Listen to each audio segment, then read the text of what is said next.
तुम्ही आज गोव्यात दाखल झालेले आहेत, काय कशासाठी आलेले आहात?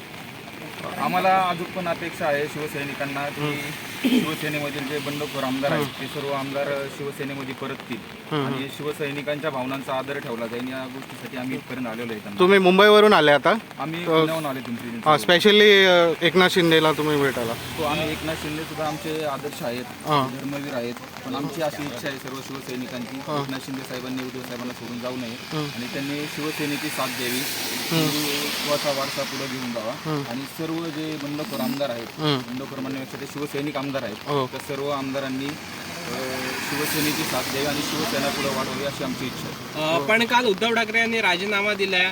हिंदुत्वावरनं एकनाथ शिंदे आणि उद्धव ठाकरे यांच्यात वेगवेगळे वाद झाले होते आणि तुम्ही म्हणताय पुन्हा ते माघारी परतावे, काय कशाबद्दल? शिवसैनिकांची भावना, आता आम्ही एवढ्या वर्षा लेवलची लोक नाही आहेत, पण शिवसैनिकांची भावना आहे की जो शिवसैनिक आहे, आम्ही ते एकदम छोटे शिवसैनिक आहे, आम्हाला असं वाटतं की सर्व जे गुलाबराव पाटील आहेत, एकनाथ शिंदे साहेब आहेत, या सर्वांनी एकत्र राहावं आणि शिवसेनेसोबत राहावं अशी आमची सर्वांची इच्छा आहे. अंजना बस एक सवाल, तुम्हाला वाटतंय का पुन्हा एकनाथ शिंदे शिवसेनेत परततील? कारण शिंदे म्हणाले होते की आम्ही अजूनही शिवसेनेसोबत आहोत, पण आज ते भाजपसोबत सरकार करायला आम्हाला अजून पण आशा आहे, आम्ही शेवटच्या क्षणापर्यंत त्यांची वाट पाहतो. शिंदे साहेब 100% उद्धव साहेबांना साथ देतील अशी आम्हाला सर्वसामान्य कार्यकर्त्यांना आशा आहे आणि शिंदे साहेब शिवसेनेसोबत येतील. हिंदुत्वाचा वारसा शिवसेना प्रमुख बाळासाहेब ठाकरे यांचे विचार ते पुढे घेऊन जातील अशी आम्हाला आशा अपेक्षा आहे. एका बाजूने शिवसेनेतले काही नेते बंडखोर आमदारांना वेगवेगळे म्हणतात मृतदेह आणले जातील किंवा काही त्याचं शिवसैनिक तुम्ही कसं बघताय त्याच्याकडे? नाही, आमची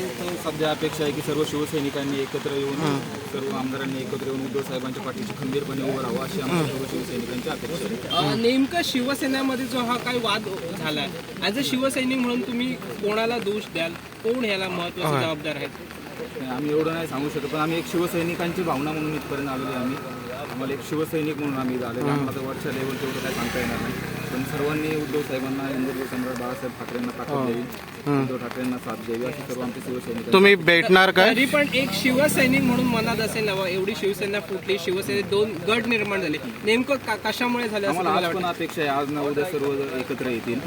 हा काही राजकीय काही असेल पण भविष्यात परत सर्व शिवसेनेत येतील आणि शिवसेना वाढीसाठी प्रयत्न करतील. राजकीय 2 गट निर्माण झाले, पण एक गट निर्माण होण्यामागची नेमकी एक शिवसैनिक म्हणून काय वाटतंय? आता आम्ही तर सर्वसामान्य शिवसैनिक आहे. आता वरती मंत्रिमंडळात काय चालतं आम्हाला काही सांगता येणार नाही, पण महाराष्ट्रातल्या प्रत्येक शिवसैनिकाला वाटतं की शिवसेना फुटावी नाही, हिंदुहृदय सम्राटांची शिवसेना एकत्र राहावी, सर्व तळागाळातून आलेले लोक आहे आणि आमचं सर्व